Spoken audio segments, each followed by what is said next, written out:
everybody. We are back with another team preview. This time we have Chris and True North. And I think I'm just going to start with, the overall pick. I think that's, a bad spot. Because at that time you had to think, all the rookie running backs are gone.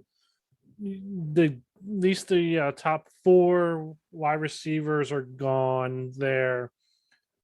And you already have three wide receivers you're being kept, so you need that that third running back, and I think that's gonna be an issue for you there, bud.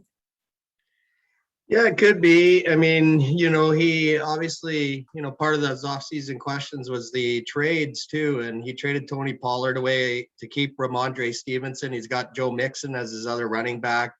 There's a lot of questions there on how much usage Stevenson will get. There's a lot of busy backfield there in New England. A lot of people here, when we look at the poll question, where do you rank True North and the Maple Leaf? Big majority think he's going to do quite well. We had a pretty strong response for first. It looks like second place was the big part of where True North is going to be. And that's what I changed my pick to, because I think it's either between him and Milan in the sixth, to be honest.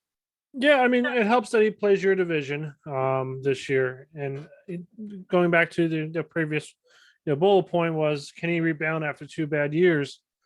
If he can't, playing the 3 other teams in your division, 2 other teams in your division, it's a big question mark what he needs to do there.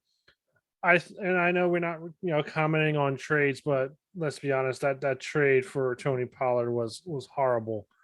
I would give me Tony Pollard every day of the week, twice on Sunday, especially, and like for an eighth rounder.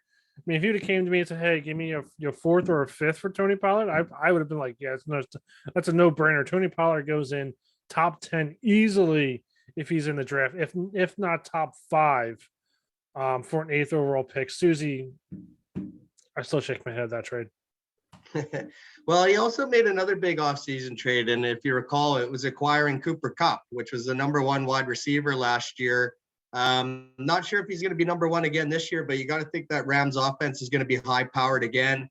And I think you're right. I mean, he has to rebound off those 2 bad years. He's 21-10 lifetime versus division.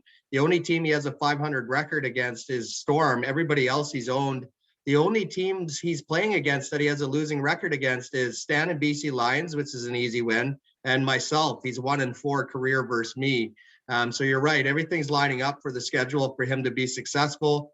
And when you look at his pick situation, which you just brought up, I mean, this is an opportunity for True North to really rebound. I mean, 2 years ago, he was dead last. Last year, 15th place. You wouldn't expect that from the most decorated owner in history in the LOC with the most trophies. But looking at these picks, this is a huge opportunity for him. Yeah. Speaking of picks, though, speaking of Cooper Kupp, he traded 19th overall, 20th overall, and a 6th rounder for Cooper Kupp. And yeah, I would be all for this trade if Cooper Kupp was 25, 26, maybe even 27. He just turned 29 years old, so you gave up potentially 2 keepers at 19 and 20 for a guy you might keep for 1 to 2. You might play 1 or 2 more years. And if the Rams win the Super Bowl again, does he retire after this year? So yeah, I don't like that trade. I didn't like the other trade. I mean, he has good keepers though, so he has a shot of making the playoffs this year. But I think it's going to be a little tough for him. But looking at his picks, he has. He does have a first, he has a second, he has 3 thirds, a 4th, a 5th, 2 8s, 2 9s. So he does have the picks in the top part of the draft, and then he only has 4 picks in the bottom half, or the bottom third, I should say. So he's definitely exactly where he wants to be. Yeah, and True North is a good draft person, but I still have to question his trades that he made. Yeah, potentially. But, one thing you could look at here, so we picked 29 picks, right? So he has 18 picks in the first 12 rounds, So that's 62.1% of his roster, plus his 5 keepers, 6 keepers that he's drafting, that he's going to get in the first 12 rounds. So that's going to be some good talent and a lot of key positions, good depth. And, you know, the other side of it too, and one of the things we haven't touched a lot on for a lot of teams is, you know, the IDP keeper, Jordan Brooks. I mean, he was a tackling machine last year, and without Bobby Wagner there, and with Seattle's defense being on the field a lot, I feel this year, because they're going to be one of the worst teams in football, I think Jordan Brooks is going to pile up a ton of tackles for him in the linebacking position.